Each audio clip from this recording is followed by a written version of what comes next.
नमस्कार सभी को। स्वागत है आपका कक्षा 11 की इतिहास की ऑनलाइन क्लास के अंदर। इतिहास में हम पाठ 2 लेखन कला और शहरी जीवन का प्रश्न संख्या बुक का प्रश्न संख्या नंबर 41 या 41। उसका अध्ययन बिंदु है पशु चारक क्षेत्र में एक व्यापारिक नगर। ठीक है, इसमें हम एक व्यापारिक नगर जो कि उस समय मेसोपोटामिया का नगर था जिसका नाम था मारी। ठीक है, उस मारी नगर का अध्ययन है इस पैराग्राफ या इस गद्यांश के अंदर हम करेंगे। ठीक है, तो इस पैराग्राफ को समझते हैं हम कि 2000 ईस्वी पूर्व के बाद मारी नगर शाही राजधानी के रूप में खूब फला फूला, अर्थात जो पशु चारक क्षेत्र था उसके अंदर एक व्यापारिक नगर का उद्भव हुआ और वो काफ़ी फला फूला। उस नगर का नाम था मारी नगर। आपने देखा होगा कि मारी नगर दक्षिण के उस मैदानी भाग में स्थित नहीं है जहाँ खेती की पैदावार भरपूर होती थी। यानी मारी जो नगर है वहाँ पर खेती की पैदावार है वो भली भांति नहीं होती थी, अच्छी तरह से नहीं होती थी, बल्कि वह फरात नदी की ऊर्ध्व धारा पर स्थित है। यानी वो सीधी धारा एक तरह से कह सकते हैं वहाँ पर स्थित है और वहाँ पे खेती बाड़ी के लिए उपयुक्त जमीन नहीं थी, तो वहाँ पे फसलें अच्छी नहीं हुआ करती थी। विभिन्न रंगों का प्रयोग करके दिखाया गया है कि इस ऊपरी क्षेत्र में खेती और पशुपालन साथ साथ चलते थे। मारी राज्य में वैसे तो किसान और पशु चारक दोनों ही तरह के लोग होते थे, लेकिन उस प्रदेश का अधिकांश भाग भेड़ बकरी चराने के लिए ही काम में लिया जाता था। यानी कह सकते हैं कि यहाँ पर जो है ये नीचे की तरफ था और ऐसी स्थिति में यहाँ पर जो है खेती से ज़्यादा यहाँ की जो ज़मीन है वो चारा के लिए ज़्यादा उपयुक्त थी और यहाँ पे पशु चारक और किसान दोनों ही तरह के लोग होते थे और ख़ास तौर से पशु चारक है वो भेड़ बकरियाँ चराने के लिए इस क्षेत्र में आया करते थे। यहाँ पे इस क्षेत्र में ही भेड़ बकरियाँ चराया करते थे। पशु चारकों को जब अनाज, धातु के औजारों आदि की जरूरत पड़ती थी तब वे अपने पशुओं तथा उनके पनीर, चमड़ा और मांस आदि के बदले में ये चीज़ें प्राप्त करते थे। इनको जब अन्य चीज़ों की ज़रूरत पड़ती थी तो फिर ये पनीर, चमड़ा और मांस आदि चीज़ें दे दिया करते थे और बदले में उनको जो चाहिए होता था वो मिल जाया करता था। बाड़े में रखे जाने वाले पशुओं के गोबर से बनी खाद भी किसानों के लिए उपयोगी होती थी। यानी खाद का उपयोग भी करते थे, गोबर की खाद। और फिर भी किसानों तथा गडरियों के बीच कई बार झगड़े हो जाया करते थे। यानी उनकी आपसी जहाँ हित टकराते थे वहाँ कई बार लड़ाइयाँ उत्पन्न हो जाती थी। गडरिये कई बार अपनी भेड़ बकरियों को पानी पिलाने के लिए बोए हुए खेतों से गुजार कर ले जाते थे। यानी कई बार क्या होता था, खेत बोए हुए होते थे और उसमें फसल खड़ी होती थी और भेड़ बकरियां वहाँ से गुजर जाती थी, तो ऐसी स्थिति में फसल को नुकसान होता था। तब ये लोग आपस में लड़ बैठते थे जिससे किसान की फसल को नुकसान पहुँचता था। ये गडरिये खाना बदोश होते थे। खाना बदोश का अर्थ हम समझते हैं कि खाना बदोश का अर्थ होता है घूमने वाले, एक स्थान से दूसरे स्थान पर घूमने वाले जो लोग होते हैं उन्हें खाना बदोश के नाम से जाना जाता है।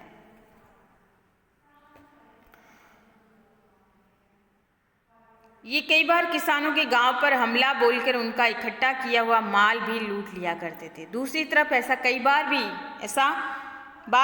बार ऐसा होता था कि बस्तियों में रहने वाले लोग भी इन पशु चारकों का रास्ता रोक देते थे और उन्हें अपने पशुओं को नदी, नहर तक पानी के लिए नहीं जाने देते थे। यानी कई बार उनके झगड़े इतने बढ़ जाते थे कि दोनों ही एक जो है उनकी बस्तियों के ऊपर आक्रमण कर लेते थे और उनको लूटने का प्रयास करते थे। और वहीं जब ये किसान एक होते थे तो इन पशु चारकों को इन प्रदेशों की तरफ नहीं आने दिया करते थे। तो ये स्थितियाँ थी उस समय कि और ये लोग आपस में अपने स्वार्थों के लिए लड़ते भी रहते थे।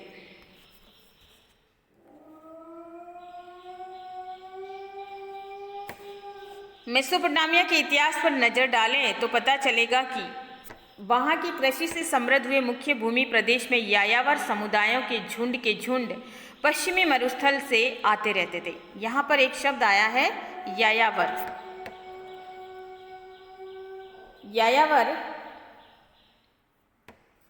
जो होते थे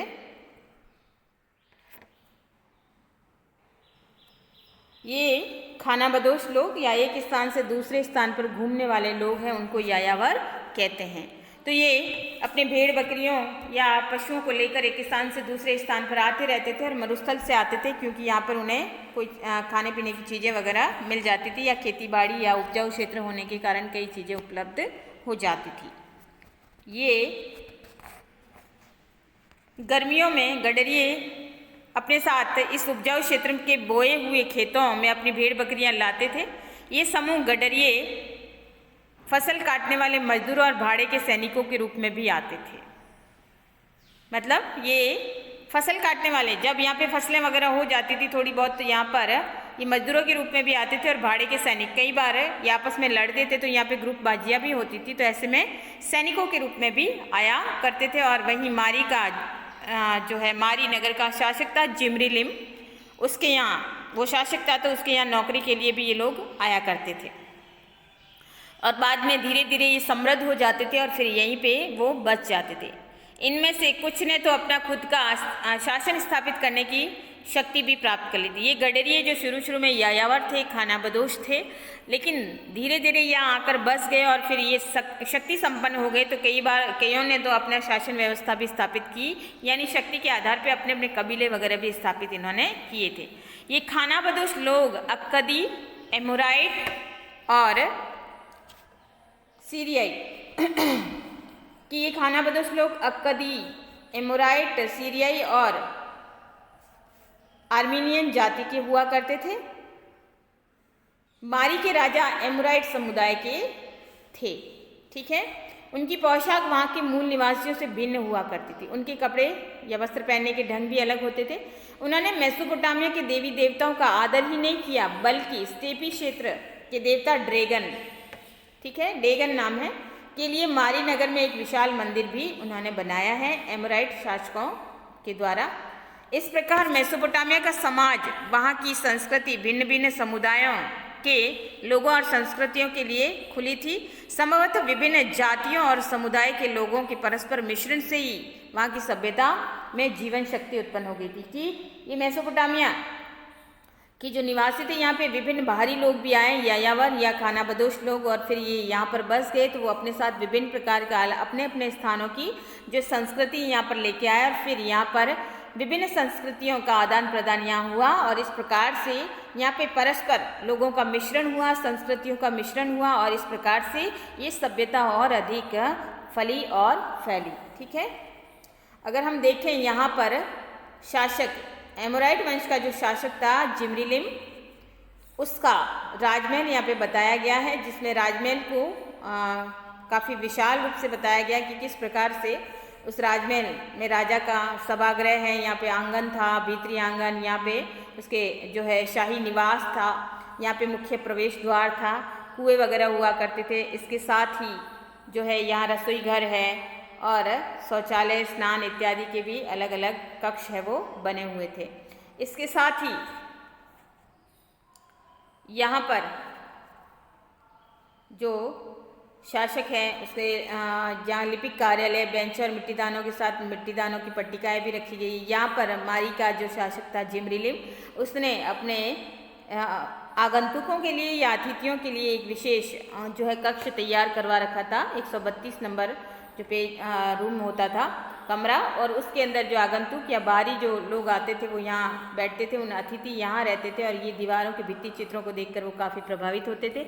यहाँ पर भी अगर हम देखें तो काफ़ी व्यवस्थित है, उसका राजमहल है वो नज़र आ रहा है। तो इस प्रकार से जिमरिलिम का राजमहल है वो काफ़ी खूबसूरत या काफ़ी अच्छे ढंग से बनाया गया था।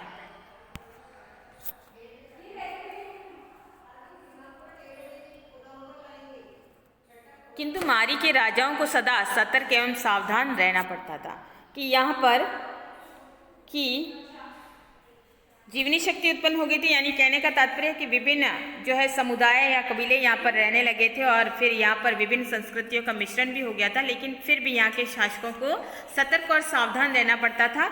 विभिन्न जनजातियों के चरवाहों को राज्य में चलने फिरने की इजाज़त तो थी, परंतु उन पर कड़ी नज़र रखी जाती थी, क्योंकि ये बाहर से आए हुए लोग होते थे और ऐसी स्थिति में उन्हें शत्रु की दृष्टि से भी देखा जाता था, संदिग्ध व्यक्तियों की दृष्टि से देखा जाता था कि कहीं वो उनको हानि न पहुंचा दिया पहुंचाएं, ऐसी स्थिति में उन पर पूरी नज़र रखी जाती थी। राजाओं तथा उनके पदाधिकारियों के बीच हुए पत्र व्यवहार में अक्सर इन पशुचारकों की गतिविधियों और शिविरों का उल्लेख भी किया गया कि कई बार ये पशुचारकों की गतिविधियां हैं वो संदेहास्पद लगती थी, तो उसके ऊपर जो राजा के जो गुप्तचर वगैरह होते थे वो इनके ऊपर विशेष ध्यान भी देते थे और उनके बारे में अगर कुछ अलग या संदेहास्पद स्थिति पाई जाने पर वो राजा को इस बारे में जो है बताते थे या उन्हें इसकी सूचना है वो देते थे। इसका विवरण है वो मिलता है।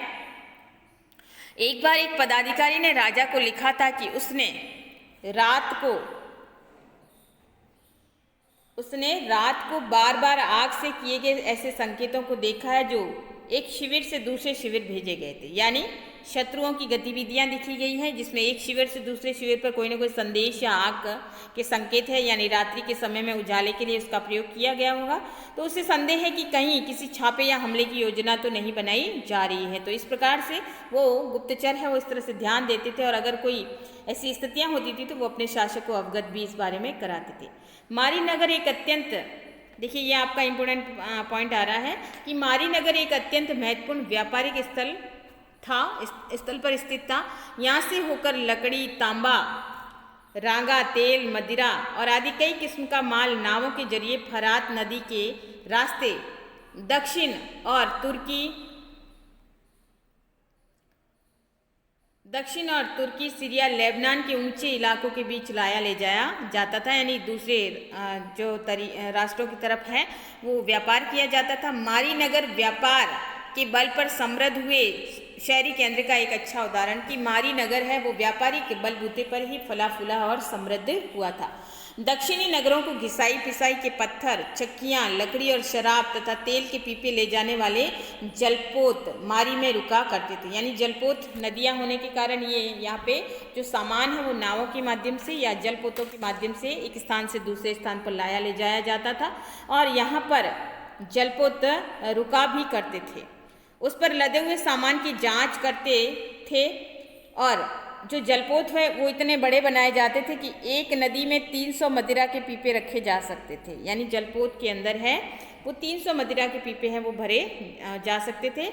और उसे आगे बढ़ने की इजाज़त से पहले लदे माल की कीमत का लगभग 10% प्रभार भी वसूला जाता था, यानी उस समय की नियमावली के अनुसार जो जलपोत यहाँ से गुजरते थे उनको टैक्स भी देना पड़ता था और टैक्स का 10% हिस्सा है वो वसूल किया करते थे। जौ एक विशेष किस्म की नौकाओं में आता था। जौ जो कि खाने का जो कह सकते हैं फसल है। सबसे महत्वपूर्ण बात यह है कि कुछ पट्टिकाओं में साइप्रस के द्वीप अलाशिया से आने वाले तांबे का भी उल्लेख मिलता है कि तांबा है वो बाहर से मंगवाया जाता था। विशेष द्वीप था जिसका नाम था अलाशिया, वहाँ से तांबा है वो मारी शहर में मंगवाया जाता था। ये द्वीप उन दिनों तांबे तथा टीन के व्यापार के लिए मशहूर था। ये सिंगल 1 नंबर का आपका प्रश्न भी बन सकता है कि अलाशिया द्वीप है वो क्यों प्रसिद्ध था। तो ये तांबे और टीन के व्यापार के लिए मेसोपोटामिया की व्यापारिक गतिविधियों में इसको जाना जाता था, इसलिए ये तांबे और टीन के कारण ये प्रसिद्ध था। परंतु यहाँ रागे का भी व्यापार होता था क्योंकि कांसा औजार और हथियार बनाने के लिए एक मुख्य औद्योगिक सामग्री था। इसलिए इसके व्यापार का बहुत अधिक महत्व था। इस प्रकार यद्यपि मारी राज्य सैनिक दृष्टि से उतना सबल नहीं था, यानी ज़्यादा शक्तिशाली नहीं था सेना की दृष्टि से, परंतु व्यापार की दृष्टि से ये अद्वितीय था या समृद्धि के मामले में यह अद्वितीय था। तो यहाँ पे हमें समझना है कि मारी शहर एक पशुचारक स्थान में मारी जो है शहर है वो पनपा है और ये यहाँ पर फसलों की दृष्टि से भी कोई विशेष यहाँ पर ज़्यादा नहीं था, या कह सकते हैं ये क्षेत्र ऐसा था जहाँ अधिक मात्रा में फसलें नहीं उगती थी, लेकिन फिर भी ये व्यापारिक नगर के रूप में फला फूला और व्यापारिक नगर के रूप में ही मारी की पहचान है वो बनी है। तो इस प्रकार से ये सुख और समृद्धि या व्यापार के मामले में ये अपने समय का अद्वितीय शहर माना जा सकता है। मारी जो जिमरीलिम था वो मारी का शासक था, राजा था, और उसके राजमहल के बारे में आपके जो है प्रश्न संख्या 43 के ऊपर है बुक का। उसके अंदर एक छोटा सा टॉपिक दिया गया, उसके बारे में हम जानते हैं कि जिमरिलिम राजा था, उसका मारी स्थित राजमहल कैसा था। तो ये समय है 1810 से 1760 ईस्वी पूर्व का। और इसमें मारी के राजमहल की विशेषता है कि मारी का विशाल राजमहल वहाँ के शाही परिवार का निवास स्थान तो था ही, साथ ही वह प्रशासन और उत्पादन, विशेष रूप से कीमती धातुओं के आभूषणों के निर्माण का मुख्य केंद्र भी था। अपने समय में वह इतना अधिक प्रसिद्ध था कि उसे देखने के लिए उत्तरी सीरिया का एक छोटा राजा भी यहाँ आया था। कि मारी जिमरिलिम जो मारी का शासक था, उसका राजमहल काफ़ी प्रसिद्ध था और यहाँ पर उसे छोटे छोटे राजा है इस महल को देखने के लिए आया करते थे। एक बार उत्तरी सीरिया का राजा भी यहाँ पर उस मारी के राजमहल जो है को देखने आया, जिमरिलिम के राजमहल को देखने आया। तो वो अपने साथ मारी के राजा जिमरिलिम के नाम उसके एक अन्य राजा का परिचय पत्र भी लेकर आया। यानी एक तरह से कह सकते हैं उसे राजमहल देखना था। और उस समय मारी अपने समय का एक तरह से औद्योगिक शहर था और वहाँ का शासक जिमरिलिम था। तो ऐसे में शायद सीरिया के छोटे से राजा को लगा होगा कि क्या पता उसको पहचाने नहीं और ऐसे में उसे वहाँ पर उस महल को देखने न दिया जाए। तो वो सिफारिश के लिए एक अन्य राजा का परिचय पत्र लेकर आया था। दैनिक सूचियों से भी पता चलता है कि राजा के भोजन की मेज पर हर रोज भारी मात्रा में खाद्य भी पेश किए जाते थे, जिसमें आटा, रोटी, मांस, मछली, फल, मदिरा इत्यादि कई चीज़ें हैं वो परोसी जाती थी और साथ में बियर भी जो है दी जाती थी। वह संभवतः अपने अन्य साथियों के साथ सफ़ेद पत्थर जड़े आंगन में बैठकर बाकायदा भोजन करता था। नक्शा देखने से आपको पता चलेगा कि राजमहल का सिर्फ एक ही प्रवेश द्वार था जो उत्तर की ओर बना हुआ था। उसके विशाल खुले प्रांगण सुंदर पत्थरों से जड़े हुए थे। राजा विदेशियों और अतिथियों और अपने प्रमुख लोगों से कमरा नंबर 132 में मिलता था, जहाँ के भित्ति चित्रों को देखकर आगंतुक है वो हतप्रभ रह जाते थे। राजमहल जो है 2.4 हेक्टेयर के क्षेत्र में स्थित एक अत्यंत विशाल भवन था, जिसमें 260 कक्ष बने हुए थे। तो हम समझ सकते हैं 260 ये कक्ष का बना होना, अर्थात एक विशाल राजमहल था तो जो कि वहाँ के शासक जिमरिलिम के द्वारा बनाया गया था। तो ये हम सोच सकते हैं या समझ सकते हैं कि किस प्रकार से वहाँ की स्थिति थी या वहाँ के शासक ने अपने राजमहल को कितना विशाल तरीके से बनाया हुआ था। उसको अलग अलग कमरों में बांटा हुआ था, अलग अलग हिस्सों में उसको बांटा हुआ था। कहीं रसोई घर था तो कहीं जो है सभागृह आंगन हुआ करते थे, साथ में भीतरी आंगन, प्रवेश द्वार, कुएं, इसके साथ ही जो है विभिन्न लेखकों का कार्यालय और चित्रकारियाँ, ये सब भोजन कक्ष और साथ में शाही निवास का जो क्षेत्र था तो वो सारा कुछ अलग अलग तरीके से उसमें बनाया हुआ था। तो इस तरह से कह सकते हैं कि मारी जो है व्यापारिक नगर तो था ही, साथ ही राजमहल की दृष्टि से भी एक सुंदर राजमहल वहाँ पर स्थित था, जिसकी विशेषता को देखने के लिए देश विदेश से लोग हैं वो आया करते थे।